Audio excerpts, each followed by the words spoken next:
Welcome to the jrcryptoshow Crypto Show. Learn about blockchain technology and the world of digital assets. If you like the channel, please subscribe. James is not a financial advisor. Please invest at your own risk. Good afternoon. Welcome to the jrcryptoshow Crypto Show. I tell you what, it's Tuesday evening. My ass is wore out. I tell you what, I work at Lowe's Home Improvement in Beaumont, Texas. And we've been short-handed because they've been cutting back because the store's been kind of slow. They worked my ass off today. I came home when I got off. I laid on the couch for about an hour, took me one of those good old 1 hour power naps. I woke up, I drank a couple of bottles of water. I'm refreshed. I tell you what, work is hard. And a lot of you out there are working your asses off to take care of your families. But you know what? We've invested in these mysterious blockchain technologies, and they're going to pay off. And I have some wonderful news for you today. Looks like Judge Torres has granted that the Hinman email documentation be released to the public. You know, the SEC's been hiding the Hinman documentation.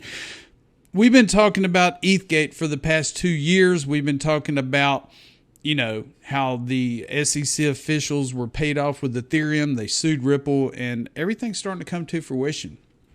But before we get started, I wanted to let you guys know that I have broken ties with Jimmy Valley, Val Hill Capital, Astrolite Media Group. We decided to part ways. You know, you always have to measure twice, cut once. No bad feelings, nothing against each other. We just decided to go our own ways, and that's one of the reasons I renamed my YouTube channel the jrcryptoshow Crypto Show. I hope the best for Jimmy and the crew at Val Hill Capital and whatever ventures they do. We're going to move on, and we're all going to be bigger and better. Now, today's episode is sponsored by the TI Project. Tyler Boone with the TI Project offers pretty badass titanium XRP cryptocurrency merchandise. They have dog tags, they have rings, they have keychains, they have business cards, and I want you to check this out. They just came out with these art plates, and they made them specifically for the Sum Wallet app. And what you do, whenever you set up the Sum Wallet on your phone, you have to write down a series of number phrases on a piece of paper and keep it hidden, kind of like when you set up your own private wallet on any other device. But they have these art plates. There is a link below. Tyler Boone is from the United States. He does a kick-ass job, and he's going to send me one of these to demo on my channel. Check it out, the TI Project. TI is titanium. Now, let's take a look at the crypto numbers. Let's take a look at the numbers. Always go to coinpaprika.com. You can always choose your favorites. Check this out. XRP is up 4%. We're up to about 44.7 cents with the news I'm going to show you today. And a lot of people are out there like, James, that's just 2 cents. That's just 3 cents. Well, you know, sometimes when you're heavily invested in a project, pennies make a difference. Wait until we see dollars. I'm not going to say when that's going to happen, but if pennies make you excited, wait till you start seeing the digits move over once or twice or 3 places. Get excited. Do your research. Okay, James K. Fallon, he's getting the news out. Breaking: Judge Annalisa Torres denies the SEC's motion to seal the Hinman documents. This is massive because the Hinman emails, the Hinman communications, after he made that famous speech in 2018 declaring Ethereum not a security, all the email documents and everything that transpired, whether they were talking about XRP and Ripple and other cryptos, well, it has to be released to the public now. It has to be released to the public. This is the documentation filed May the 16th, 2023. It's 18 pages. I will leave a copy of everything below like I always do. Get excited. This is an article that came out just this afternoon on CoinDesk, and I'm going to go through it. Check it out. Listen up. Bear with me. The SEC can't seal documents tied to Hinman's Ethereum speech, the judge in the Ripple suit rules.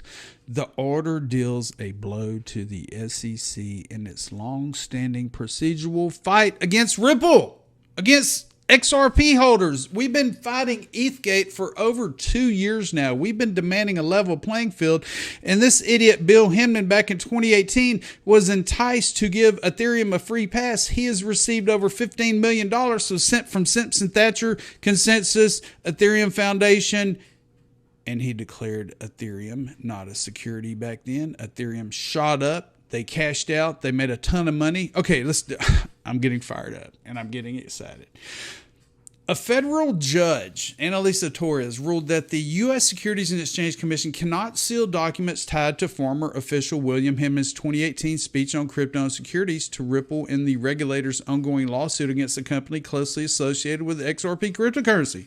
District Judge Annalisa Torres of the U.S. District of the Southern District of New York ruled that the documents tied to that speech, in which the former SEC Director of Corporate Finance stated that in his view, ETH is not a security, cannot be sealed in a court order. The magistrate judge in the same court, Sarah Netburn, first ruled in January of 2022 that those documents needed to be turned over to Ripple as part of the ongoing discovery process. While Judge Torres will allow the SEC to redact the names of personal information of people mentioned in the documents, which means they're going to get a black Sharpie and mark through the majority of the documentation, she wrote that the SEC cannot seal the so-called Hinman speech documents, saying that they were relevant to the judicial process. As Judge Netburn found in her order dated January the 13th, 2022, the Hinman speech documents are not protected by the deliberative process privilege. Oh my God, SEC, what are you guys going to do? Gary's shitting in his pants right now because they do not relate to any agency position, decision, or policy, Torres wrote. Therefore, sealing these documents would not be related to preserving openness and candor within the agency, nor would such an interest be substantial enough to outweigh the strong presumption of public access. Meanwhile, Ripple tried to redact a number of documents of its own, including contractual agreements, financial information, and other types of information.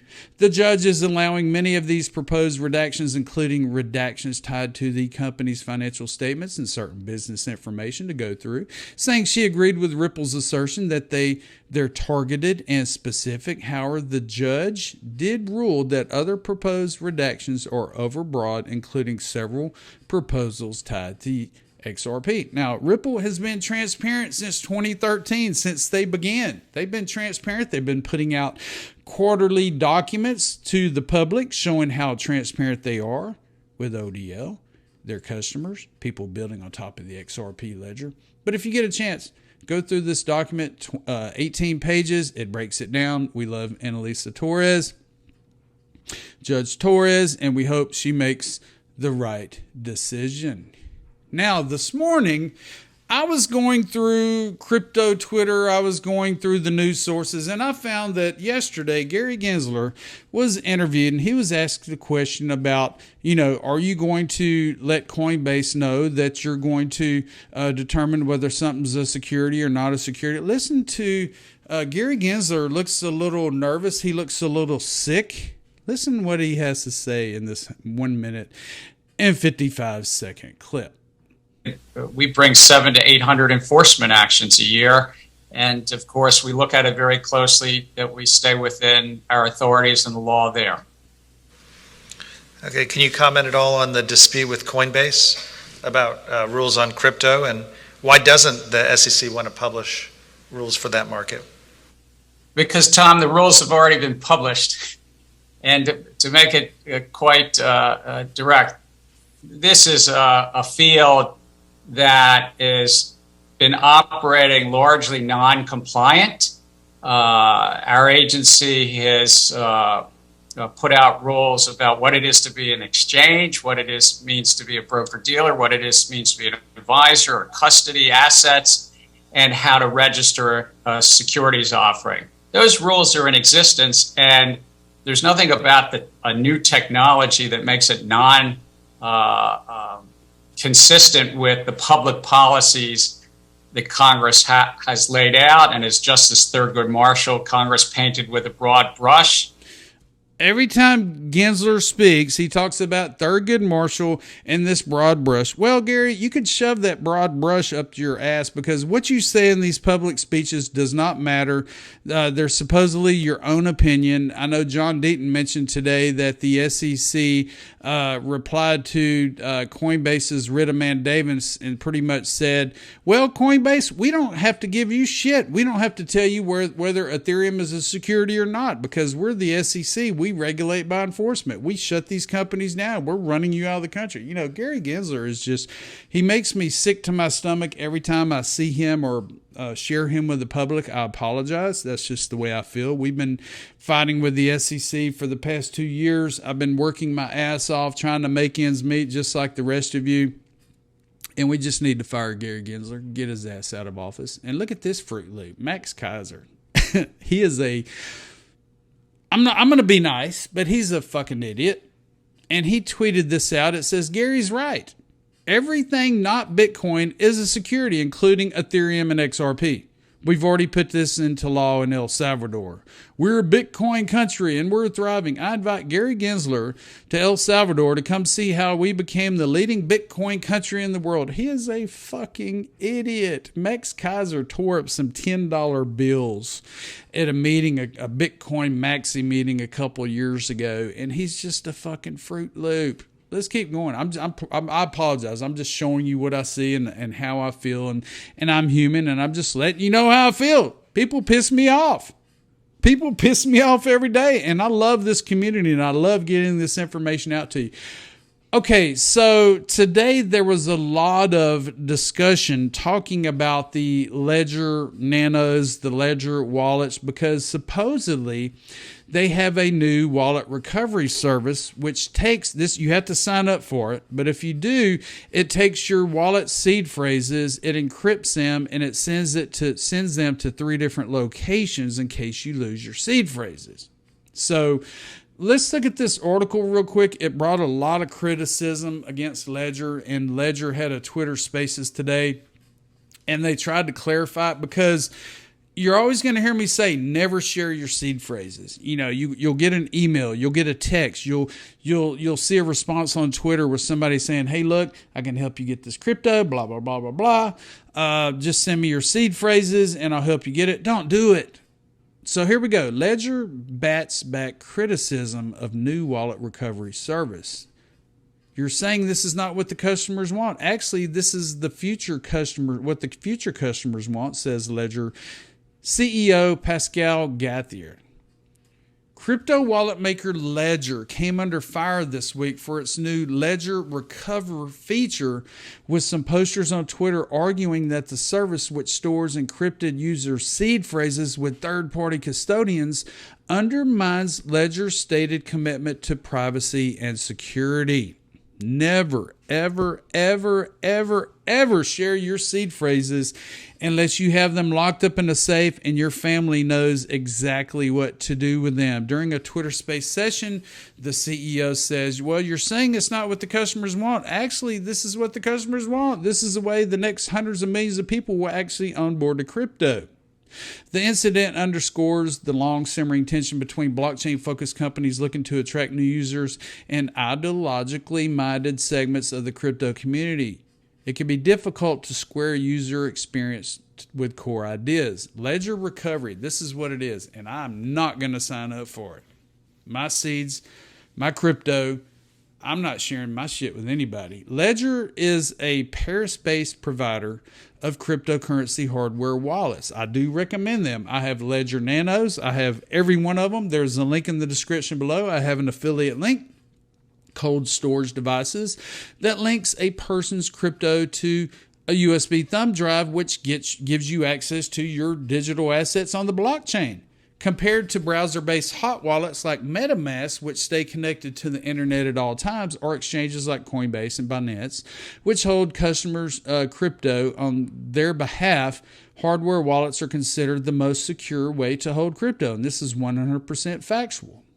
When a person sets up a wallet, they're given a random string of words called seed phrases, which you will never, ever share with anyone. I repeat, never share them. that serves as a secret wallet recovery key. Users are instructed to write the phrase down and hide it away somewhere safe in a waterproof safe. But the seed phrase system has some obvious user experience issues. If a person loses the phrase, they have no options for recovering their funds. And just as the phrase can be used to recover a wallet, it can be used to crack a wallet if it falls into the wrong hands. On Tuesday, Ledger confirmed speculation that it was introducing an optional $9.99 per month seed phrase recovery service for owners of its Nano X wallet. The service, Ledger Recovery, offers a way for people to secure their seed phrases without worrying about losing a slip of paper. I'm not going to go through any more of this because I'm not signing up for it. I will never share my seed phrases. I will never send my seed phrases out to 3 third parties decrypted, because what if it goes to the government? What if somebody figures out the code and cracks the code to my crypto and they steal all of my crypto? I totally disagree with this service, Ledger. I apologize, but I disagree with this service. I do not like it at all. Here's some positive news. If you have an account with Uphold, if you had XRP or Solo on March the 24th of 2023, you're qualified for the xCORE airdrop. Now, I set mine up on the XRP toolkit. I have already received my xCORE. I attached my Ledger Nano with XRP in it to the XRP toolkit. I have received my xCORE. I'm not going to tell you how many I received because it's none of your damn business. But Uphold's badass. Uphold lets you purchase XRP. There's also a link below for Uphold.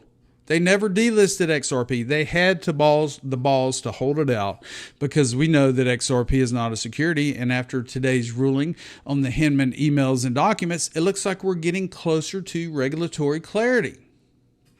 Now, my name is James Rule. This is the James Rule Crypto Show, and I want to bring this to your attention. If you go to the bottom of each of my videos, if you would like to be on the show, if you would like to talk about some ideas, if you would like to share your company, share your ideas, whatever it may be, you can contact me at jrcryptoshow@yahoo.com. Again, that's James Rule Crypto Show at yahoo.com. Also below, there is a link tree. Linktree will link you up with all of my affiliates, all of my sponsors, all of my personal links, all the wonderful companies that I'm affiliated with. If you're interested in purchasing any of these services, thank you very much. My name is James Rule, the cryptocurrency teacher. And don't you forget to have a good day. And guess what? I told you so.